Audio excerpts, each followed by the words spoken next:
depuis je sais plus quelle année est Turing complet, c'était pas l'origine pas le cas à la base.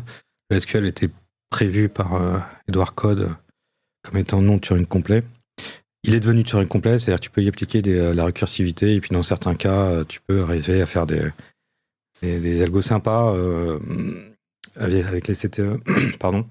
Dans mon cas, en fait, il y a qu'une seule fois où on a eu besoin de se servir de la récursivité sur un cas métier un peu complexe où il a fallu revenir faire du chaînage, sachant qu'il n'y a pas de limite, donc on ne savait pas où s'arrêter. Donc c'était un seul cas, un seul use case en 15 ans de boîte sur lequel on a eu besoin de faire des requêtes récursives. Je vous déconseille de faire de la récursivité et d'appliquer cette notion de fonction dans SQL. C'est pas fait pour, c'est mon avis.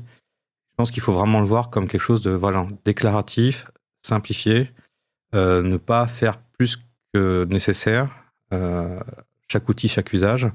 Et si on veut commencer à traiter des aspects de fonction, on a besoin de chercher des points fixes, l'intérêt de la Turing complétude. Il vaut mieux utiliser d'autres langages qui sont prévus pour ça, l'objet, le fonctionnel ou autre. Je pense que voir le SQL comme de la récupération de données, de la manipulation et de la transformation de données.